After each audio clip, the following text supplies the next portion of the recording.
Yves Lefebvre, est-ce que vous l'attendez, cette nouvelle loi anti-casseurs, ou est-ce qu'avec ce qui existe déjà? Non, on l'attend, c'est une bonne, passez-moi la métaphore, c'est une belle boîte à outils. C'est une belle boîte à outils qui arrive un peu tard. Mais on ne va pas faire le procès des actuels parlementaires. Cette boîte à outils aurait déjà dû être élaborée après les manifestations contre la loi travail. On était sous le quinquennat de François Hollande, où déjà on avait effectivement des black blocs, entre autres des casseurs. Ne faisons pas d'amalgame, surtout pas moi, syndicaliste, qui pourrait prétendre à le dire, aucun amalgame entre le manifestant, droit constitutionnel, auquel je suis tout particulièrement attaché, et le casseur. Sauf à dire que là, depuis maintenant 9 actes, le premier a été assez calme, on va dire.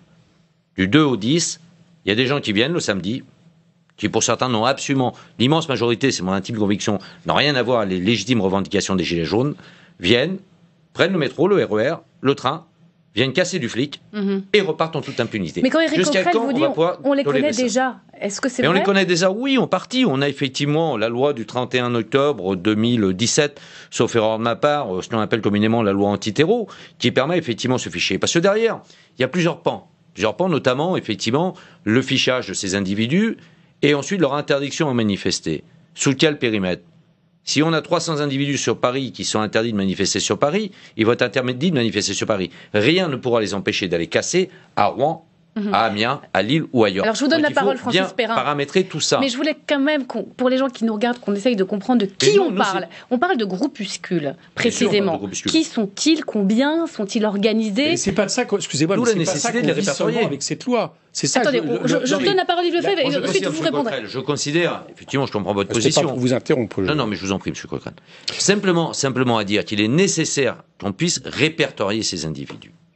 Il faut les répertorier, parce que très franchement, ça altère le droit à manifester. Et aujourd'hui, les manifestants qui expriment légitimement, de façon républicaine, leurs justes revendications, que ce soit pour les Gilets jaunes ou dans les segments des organisations syndicales, des corps intermédiaires, aujourd'hui sont malheureusement pollués, mais pas simplement depuis les Gilets jaunes. Je reviens à la loi El Khomri, ou la loi au moment du 1er mai, sauf à ma part 2018, où on était à l'issue des ordonnances. Parlez-vous celle où M. Benalla donnait des directives à des policiers? Oui, M. Benalla, vous savez, moi je suis passé en audition. Tout le monde. Je suis passé en audition sénatoriale, je pensais de celui qui était très clair sur les attitudes de Benalla. Et nous-mêmes, et d'ailleurs tous les partis d'opposition, ont demandé une commission d'enquête, et on a trouvé bizarre cette manifestation, auquel on a appris après qu'il y avait la responsable de sécurité. J'attendais d'être entendu par la commission de l'Assemblée nationale. Alors, on va laisser un tout petit peu les... Non, s'il vous plaît. Sur la boîte à outils, repérage, comment ça se passe concrètement? Vous avez fait des interpellations, puis ensuite... Interpellation ou signalement d'un individu, et là on rejoint la loi anti-terreau du 31 octobre, individu réputé pouvoir passer à l'acte et commettre des faits, des voies de fait contre les forces de l'ordre ou contre les biens publics ou privés. Puis le préfet intervient, pointage. Nous, ce qu'on veut derrière, c'est que cette personne, mais il faut qu'il y ait véritablement, attention, pour moi, j'irais jusqu'à la constatation de la commission. Parce que la suspicion, pour moi, elle est quand même particulière. Casseur préventif, ça fait peur. Casseur préventif, excusez-moi, la liberté d'aller et venir est pour le moins remise en cause. D'accord, donc il faut que l'acte soit commis. Identification, la personne, durant la manifestation, doit pointer dans un commissariat de gendarmerie. Là, j'ouvre juste la parenthèse du représentant du personnel que je suis, où on va aller chercher les flics ou les gendarmes pour assurer le pointage de tout le monde. Je referme vite la parenthèse. Problème de moyens. Derrière ça, si vous voulez, mais on a le problème de la manifestation. Mais aujourd'hui, hormis depuis 2 semaines, et c'est pas ces manifs-là qui posent problème, on a quand même connu à peu près pendant 8 samedis des manifestations non déclarées.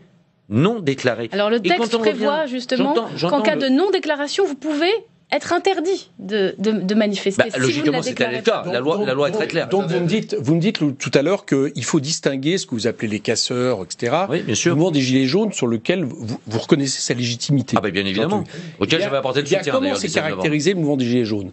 Par des manifestations non déclarées partout sur les ronds-points. Donc vous voyez bien le problème. Faisons le distinguo. Non mais j'ai bien compris, mais sauf que là, vous venez de dire quelque chose. Entre un rond-point et une manifestation, pour certains, vous les prendre d'assaut, et l'Élysée, Beauvau, voire même ici à l'Assemblée nationale. Faisons un distinguo. Ne mettons pas tout dans un même bord. Oui, mais justement, vous voyez bien le problème. Je voudrais la réaction en toute exclusivité sur notre plateau de Porte ouvrière SGP Police. Je termine. Je pense que c'est un point qui est important et qui nous interpelle tous. Donc Christophe Castaner a annoncé tout à l'heure à l'Assemblée nationale que pour samedi prochain, les LBD 40 seraient munis d'une caméra piéton. Si je peux me permettre, c'est un résumé pour le moins restrictif. Christophe Castaner, moi je l'entends, je ne l'avais pas entendu, j'ai vu des bribes d'informations.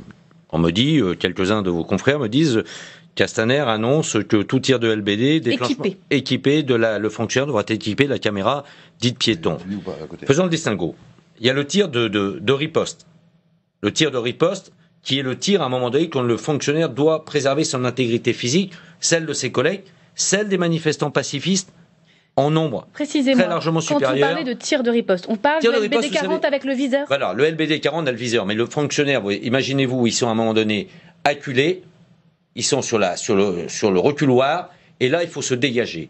Il faut se dégager. Avec cette arme spécifique. Avec cette arme, bien sûr. Parce que quand vous n'avez plus cette arme, moi, j'ai pas d'appointance. Tant besoin que cela. Oui, on en a besoin. Vu les violences. Aujourd'hui, si vous n'avez plus cet armement de létalité intermédiaire, moi je ne parle pas de non létal, de létalité intermédiaire, parce que c'est vrai que malheureusement, c'est toujours triste de voir des personnes, on parlait du jeune photographe tout à l'heure, moi ça m'attriste et ça attriste tous les policiers de France, de voir une personne grièvement blessée. On n'est pas là pour blesser des gens, on n'est pas là pour constater des gens éborgnés, des gens avec un pied pour le moins estropié.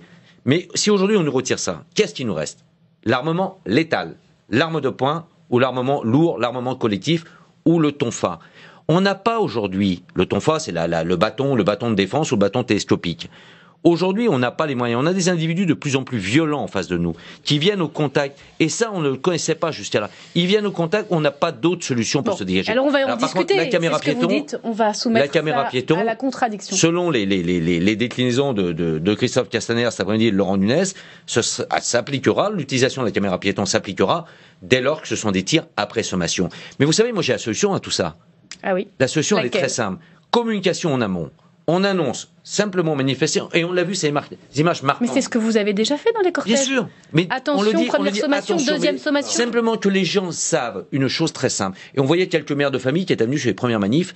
On était pris sous le flot, notamment et aussi le photographe, avec la grenade de désencerclement. Dès lors que vous restez dans le champ d'action de la police ou de la gendarmerie, des forces de l'ordre, après sommation, vous engagez votre responsabilité pénale. D'accord. Et ça sera aussi simple que ça. Et ça permettra aux gens qui sont là, qui sont rendus destinataires, je dirais par incident de certains projectiles, ça leur permettra de savoir qu'ils viennent là en parfaite connaissance de cause. Retrouvez toute notre actualité sur videopolice.com, la chaîne YouTube d'Unité SGP Police.